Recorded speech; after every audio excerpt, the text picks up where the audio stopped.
Yeah.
Yeah.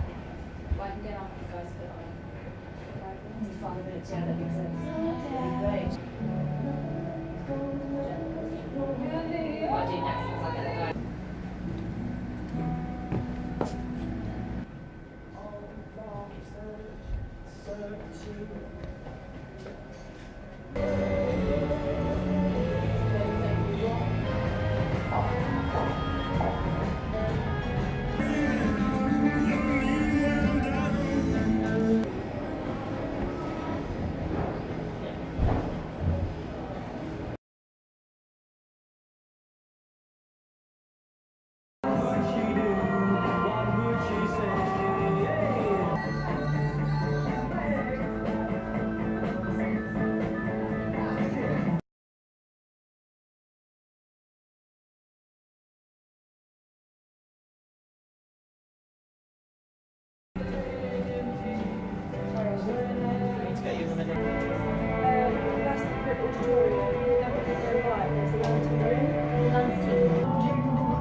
We really wanted this store to be a merging of the physical world and the digital world. You know, we have this very big online experience at Burberry.com where you can go through lots of different things. Of course, you know, all the clothes and the accessories and the fashion shows, but also there's music there, there's heritage there, there's all information about our foundation there. There's lots of different facets on the website that we've never been able to kind of really create in one space. So that's what this was about. It was really about merging that kind of online experience with a physical experience. And there are things online that you get that we've only ever done as an online thing. For example, Burberry Bespoke.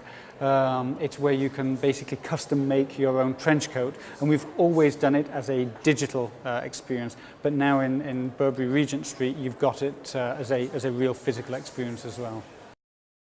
Burberry is a you know, it's a luxury company, but that can still be a warm, embracing, welcoming, and should be a warm, embracing, engaging experience. You know, you should be met with a smile. You know, you should be made to feel welcome. You know, it should be a warm atmosphere. You know, this actual building used to be a cinema, And so what we've tried to do is create a little bit of that environment so that you can come in here and you can feel relaxed and you can watch things and experience things. We've built this huge screen, but you can also kind of wander around and kind of go into these smaller, intimate spaces. And it's all about that thing of making people feel comfortable within a space. We've worked with so many incredible craftspeople and the majority of it all here in the UK, and what we've tried to do is uncover these old crafts that maybe, you know, some of it are forgotten, some of it, you know, rarely used now, and certainly on a scale like this. So lantern makers, we've worked with the people to create these lanterns.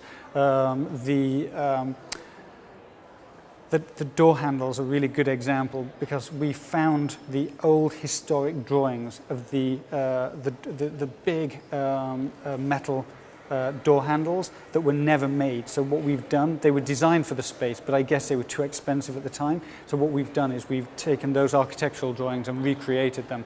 But you know, all the woodwork throughout the store done by these British craftspeople, all the stonework, all the laying of the stone. Pretty much the whole thing, there is a craft element to it.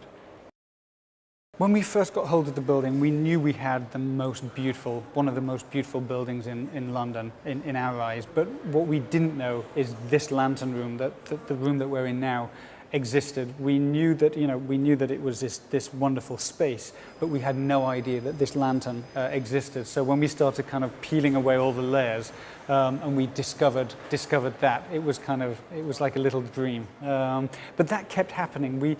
In the tailoring room upstairs, the ceiling there, all very ornate chalkwork. That was something that we had no idea, you know, belonged to this building. So what we've tried to do is uncover all of these things and then look after them, refurbish them, and then use the same crafts to replicate them where they would have been historically, where they'd been, you know, damaged or taken off sometimes.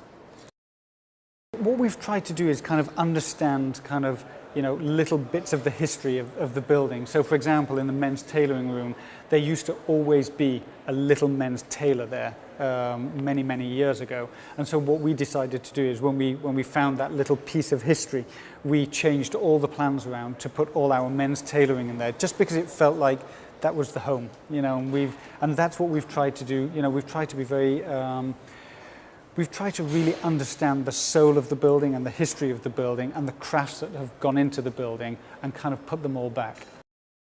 We want it to be a very fun show. We want it to be a very colourful show. We want it to be something that makes people feel optimistic. You know, it's something that we want to always show the craftsmanship, and we want to kind of we want everybody watching it to fully engage in all the different experiences, whether that be the making of the collection, the actual fashion, the music, the lighting, the whole experience of the show needs to come together because it's an emotive moment, a show.